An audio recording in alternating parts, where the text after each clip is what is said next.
नमस्कार। मैं doctor Mukesh Kumar Sharma, associate professor, department of zoology, सम्राट पृथ्वीराज चौहान गवर्नमेंट कॉलेज, अजमेर। पिछली क्लासों में मैंने आपको न्यूक्लियर इंपोर्ट पढ़ाया था, ठीक है। आज मैं पढ़ा रहा हूँ आपको न्यूक्लियर एक्सपोर्ट। न्यूक्लियर एक्सपोर्ट होता क्या है? कार्गो प्रोटीन्स का। न्यूक्लियर से एक्सपोर्ट कैसे होता है कार्गो प्रोटीन्स का, बेसिकली इसके बारे में डिस्कस कर रहे हैं। तो सबसे पहली बात,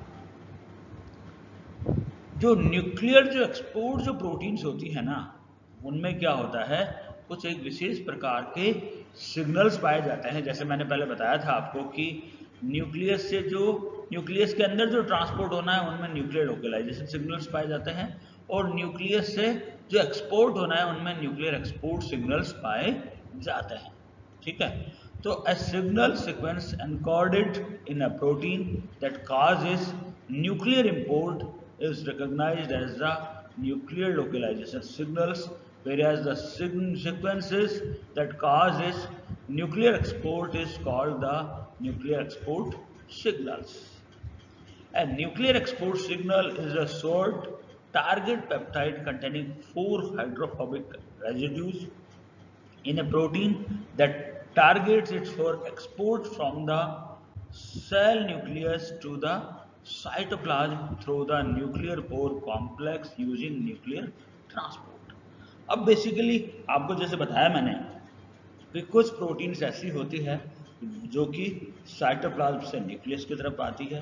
जो साइटोप्लाज्म से जो न्यूक्लियस की तरफ जो प्रोटीन्स आती है उनमें एक विशेष प्रकार के सिग्नल्स पाए जाते हैं जिनको हम कहते हैं न्यूक्लियर लोकलाइजेशन सिग्नल्स। कुछ प्रोटीन्स ऐसी होती है जिनका कि है ना जो ट्रांसपोर्ट होता है न्यूक्लियस से साइटोप्लाज्म में। उन प्रोटीन्स में एक विशेष प्रकार के सिग्नल्स पाए जाते हैं जिनको हम कहते हैं न्यूक्लियर एक्सपोर्ट सिग्नल्स। उनमें क्या होता है, बेसिकली हाइड्रोफोबिक जो अमीनो एसिड्स होते हैं ना, उनकी उनमें अधिकता होती है। यानी क्या हो रहा है, ये जो न्यूक्लियर एक्सपोर्ट जो सिग्नल्स जो होते हैं वो क्या होता है, बेसिकली एक 4 हाइड्रोफोबिक रेजिड्यू वाली एक सीक्वेंस होती है जो टारगेट करती है प्रोटीन्स को न्यूक्लियस से साइटोप्लाज्म में एक्सपोर्ट के लिए। यानी क्या हो रहा है, न्यूक्लियस से जो साइटोप्लाज्म में जो एक्सपोर्ट होने वाले जो प्रोटीन्स होती है उनमें एक विशेष प्रकार की सीक्वेंस पाई जाती है जिनमें कि हाइड्रोफोबिक अमीनो एसिड्स की अधिकता होती है।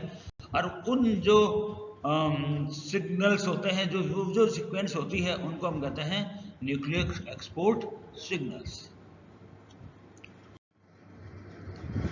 The currently identified NES sequences are basically leucine rich।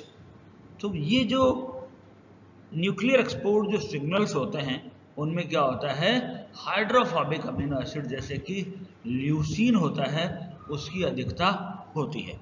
First identified NES containing proteins were human immunodeficiency virus, HIV, रे protein and protein inhibitor A, PIA। तो जो सबसे पहले जो आइडेंटिफाइड जो न्यूक्लियर एक्सपोर्ट जो सिग्नल्स है जो कोई कंटेनिंग जो प्रोटीन्स होती है, न्यूक्लियर एक्सपोर्ट सिग्नल कंटेनिंग जो प्रोटीन्स होती है वो कौन सी थी सबसे पहले आइडेंटिफाइड होने वाली? ह्यूमन इम्यूनोडेफिशिएंसी वायरस की जो REV प्रोटीन है एंड देन प्रोटीन इनिबिटर ए है।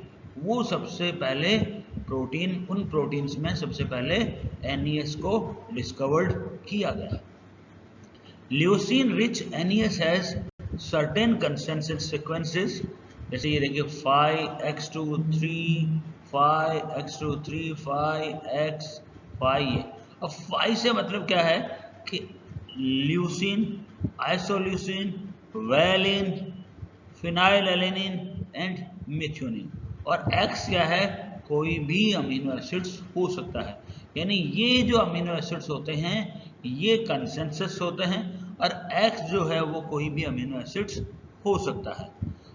यानी क्या हो रहा है, बेसिकली NES में क्या है, ये एक सीक्वेंस होती है और इनमें ये जो अमीनो एसिड्स होते हैं ये निश्चित रूप से पाए ही जाते हैं, और बाकी और अमीनो एसिड्स भी होते हैं जो कि कोई भी अमीनो एसिड्स हो सकते हैं।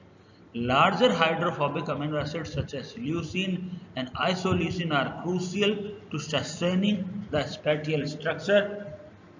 There exist an important features of leucine-rich patterns. Most the amino acids in the hydrophobic amino acids are negatively charged. The process of leucine-rich NES-regulated nuclear export requires energy and has a saturation effect, suggesting that some specific receptors are essential to identify this NES and export the protein to the cytoplasm by active transport. अब इसमें क्या है basically, जो बड़े जो hydrophobic amino acids होते हैं, जैसे कि हमने देखा ल्यूसिन होते हैं एंड आइसोल्यूसिन्स होते हैं, ये इस जो प्रोटीन होती है ना उसकी स्ट्रक्चर के लिए क्रूशियल होते हैं, उसके स्पैटियल स्ट्रक्चर के लिए ये क्रूशियल होते हैं। और बेसिकली क्या होता है, ये जो प्रोटीन्स होती है जिनमें कि NES होता है, उनके ट्रांसपोर्ट के लिए या उनके एक्सपोर्ट के लिए बेसिकली हमें एनर्जी की आवश्यकता होती है।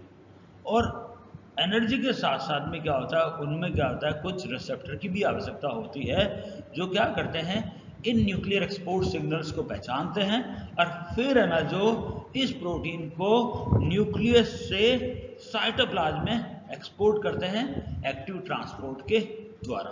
तो यानी वो प्रोटीन जिनमें कि न्यूक्लियर एक्सपोर्ट सिग्नल्स उपस्थित होते हैं, उनके ट्रांसपोर्ट के लिए हमें एनर्जी की आवश्यकता होती है, या इन अदर वर्ड्स कहें अपन, इनका ट्रांसपोर्ट एक्टिव ट्रांसपोर्ट के द्वारा होता है। और जो ये जो न्यूक्लियर एक्सपोर्ट सिग्नल जो कंटेनिंग जो प्रोटीन्स होती है, उनके ट्रांसपोर्ट के लिए कुछ स्पेसिफिक रिसेप्टर्स की भी आवश्यकता होती है, जो क्या करते हैं, इस NES को पहचानते हैं और फिर क्या करते हैं, इस प्रोटीन को न्यूक्लियस से साइटोप्लाज्म में एक्टिव ट्रांसपोर्ट के द्वारा एक्सपोर्ट करते हैं। यदि हम ट्रांसपोर्ट सिग्नल्स देखें यदि अपन वैरायटी में, तो क्या होता है, दो प्रकार के ट्रांसपोर्ट सिग्नल्स होते हैं। एक आपके न्यूक्लियर लोकलाइजेशन सिग्नल्स, दूसरे आपके न्यूक्लियर एक्सपोर्ट सिग्नल्स, जिसका हमने आपको बता दिया। जैसे कि फॉर एग्जांपल ये अमीनो एसिड्स, ये जो सीक्वेंस होती है, ये क्या है, इसमें ये जो फाई है वो तो LIVFM है, और X can be any amino acids, तो ये एक सीक्वेंस आ गई LPPLERLTL, ये एक न्यूक्लियर एक्सपोर्ट सिग्नल्स हो गए। उनमें क्या है, देखो L उपस्थित है आपका, ठीक है, और कोई अमीनो एसिड्स नहीं है, बाकी और दूसरा अमीनो एसिड्स इसमें उपस्थित है। यानी क्या है, ये हाइड्रोफोबिक अमीनो एसिड्स की एक सीक्वेंस है, जो LLLL, यानी 4 ल्यूसीन अमीनो एसिड्स हैं जो क्या कर रहे हैं, न्यूक्लियर एक्सपोर्ट सिग्नल्स का निर्माण कर रहे हैं। यानी there are 4 hydrophobic amino acids that makes nuclear export signals basically. तो ये जो हाइड्रोफोबिक अमीनो एसिड्स होते हैं, ये न्यूक्लियर एक्सपोर्ट सिग्नल्स के लिए इंपॉर्टेंट होते हैं। न्यूक्लियर लोकलाइजेशन सिग्नल्स को हम पहले से ही डिटेल में पढ़ चुके हैं, इसके बारे में मैं आपको कोई अभी चर्चा नहीं करूंगा। अब क्या होता है बेसिकली कि ये जो न्यूक्लियर एक्सपोर्ट होता है प्रोटीन्स का, ये किस प्रकार से होता है, अपन थोड़ा सा भी समराइज करके पढ़ रहे हैं, डिटेल में हम आगे पढ़ेंगे। A similar mechanism is used to export proteins, tRNAs and ribosomal subunits from the nucleus to the cytoplasm. अब बेसिकली क्या होता है कि ये जो इनका जो एक्सपोर्ट होता है बेसिकली कहाँ से, न्यूक्लियस से कहाँ पे, साइटोप्लाज्म में। तो ये उसी प्रकार से होता है जिस प्रकार से ट्रांसफर RNAs और राइबोसोमल जो सब यूनिट्स होती है, उनका ट्रांसपोर्ट भी न्यूक्लियस से साइटोप्लाज्म में होता है। तो इसी प्रकार से ही न्यूक्लियर एक्सपोर्ट सिग्नल जो कंटेनिंग जो प्रोटीन्स होती है, उनका भी जो एक्सपोर्ट होता है वो भी इसी प्रकार से होता है।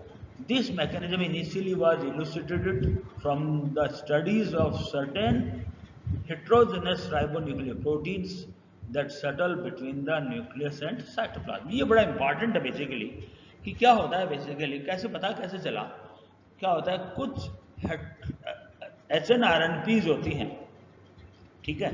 HNRNPs कैसी होती है बेसिकली, ये न्यूक्लियस से साइटोप्लाज्म में भी जा सकती है और साइटोप्लाज्म से ये न्यूक्लियस में भी आ सकती है। यानी क्या होता है, ये जो HNRNPs होते हैं ये सटल होती रहती है न्यूक्लियस से साइटोप्लाज्म में और साइटोप्लाज्म से न्यूक्लियस में।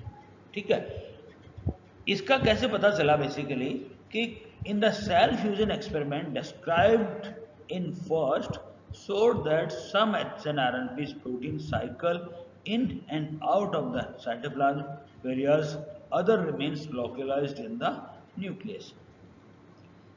सेल फ्यूजन एक्सपेरिमेंट में होता क्या, बेसिकली दो सेल्स को अपन फ्यूज करवाते हैं। जैसे आप सब लोगों को पता है कि हम क्या करते हैं, हाइब्रिडोमा टेक्नोलॉजी में क्या करते हैं, हम दो सेल्स को हम फ्यूज करवाते हैं। किसके द्वारा, पॉलीइथाइलिन ग्लाइकोल के द्वारा। एक सेल ऐसी होती है जो क्या करती है, एंटीबॉडी प्रोड्यूस करती है। दूसरी सेल्स ऐसी होती है जिनमें कि कैंसरस प्रॉपर्टी होती है, यानी माइलोमा सेल्स होती है। उन सेल्स को हम फ्यूज करवाते हैं पॉलीइथाइलिन ग्लाइकोल के द्वारा। और इसी एक्सपेरिमेंट के द्वारा हमें ये पता चला कि कुछ HNRNPs जो प्रोटीन होती है, जो हेट्रोजीनस न्यूक्लियर राइबोन्यूक्लियर प्रोटीन्स जो होती है, वो क्या करती है, प्रोटीन में न्यूक्लियस में भी आती है और साइटोप्लाज्म में भी आती है, यानी साइटोप्लाज्म से इन एंड आउट होती रहती है। और कुछ प्रोटीन्स ऐसी होती है जो कि हमेशा न्यूक्लियस में ही मौजूद होती है। ये जो such settling proteins containing a nuclear export signals that stimulate their export from the nucleus to the cytoplasm through nuclear pores, in addition to an annulus that result in their reuptake into the nucleus। देखिए आप, ये जो सटलिंग जो proteins होती है, ये जो HNRNPs होती हैं जो कि साइटोप्लाज्म के अंदर तथा बाहर की तरफ जाती रहती है, इनमें क्या होता है, न्यूक्लियर एक्सपोर्ट सिग्नल्स भी होते हैं जो इनको स्टिमुलेट करते हैं, कहाँ से, न्यूक्लियस से साइटोप्लाज्म के एक्सपोर्ट के लिए। और दूसरा क्या होता है, उनमें न्यूक्लियर लोकलाइजेशन सिग्नल्स भी होते हैं जो क्या करते हैं, इनको रीअपटेक करते हैं, कहाँ से, साइटोप्लाज्म से न्यूक्लियस की तरफ। तो क्या हो रहा है, इसी एक ही प्रोटीन में दोनों सिग्नल्स हैं। एक कौन सा, न्यूक्लियर एक्सपोर्ट सिग्नल्स है जो इनको न्यूक्लियस से साइटोप्लाज्म की तरफ मूव करते हैं, और दूसरे होते हैं एनालस जो क्या करते हैं, साइटोप्लाज्म से वापस न्यूक्लियस की तरफ इनको मूव करते हैं।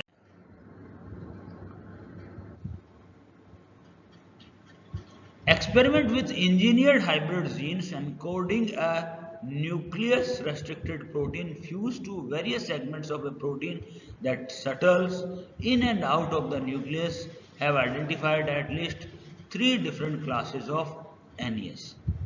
A leucine-rich sequences found in PKI and in the RAV protein of human immunodeficiency virus. A 38 residue sequence in HNRNPs A1 and a sequence in HNRNPs K। तो ये जो इनका कौन कौन सी जो प्रोटीन्स होती है जिनका हमको पता चला बेसिकली इस तरह के हाइब्रिड जीन्स के एक्सपेरिमेंट के द्वारा। ठीक है, ये एक प्रोटीन थी आपकी PKI थी जो कि प्रोटीन काइनेज A की इनिबिटर थी। दूसरा रैव प्रोटीन थी जो कि ह्यूमन इम्यूनोडेफिशिएंसी वायरस की प्रोटीन थी। इनमें क्या था, ल्यूसीन रिच सीक्वेंसेस था।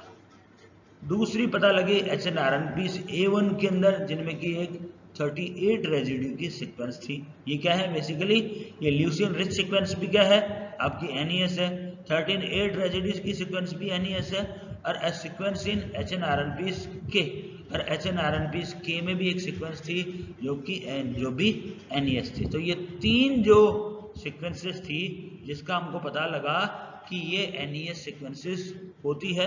और इसका कैसे पता लगा, हाइब्रिड जीन जो था जिनमें कि न्यूक्लियस रेस्ट्रिक्टेड जो प्रोटीन थी, जो क्या कर रही है, न्यूक्लियर रेस्ट्रिक्टेड प्रोटीन थी, है ना, जो कि है ना जो ट्रांसपोर्ट हो रही कहाँ से, न्यूक्लियस से आपके कहाँ पे, साइटोप्लाज्म में। तो ये जो न्यूक्लियस रेस्ट्रिक्टेड प्रोटीन थी, यदि जब हमने इनमें ये 3 डिफरेंट प्रकार के सिग्नल्स को अपेंड कर दिया, उसके साथ में जोड़ दिया और एक हाइब्रिड जो प्रोटीन बनाई, वो प्रोटीन क्या हुई, अब न्यूक्लियस से कहाँ पे मूव होगी, आपके साइटोप्लाज्म में। जबकि ये प्रोटीन कैसी थी, न्यूक्लियस रेस्ट्रिक्टेड प्रोटीन ही थी जो कि न्यूक्लियस में रहती थी।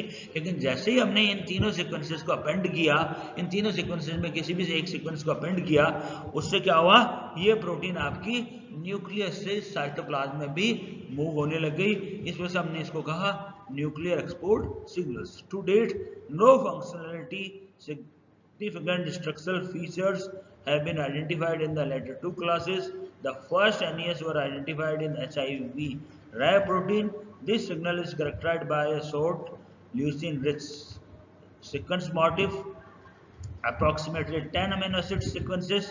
Similar sequences have been identified in protein, including transcription factor 3A and I kappa beta alpha.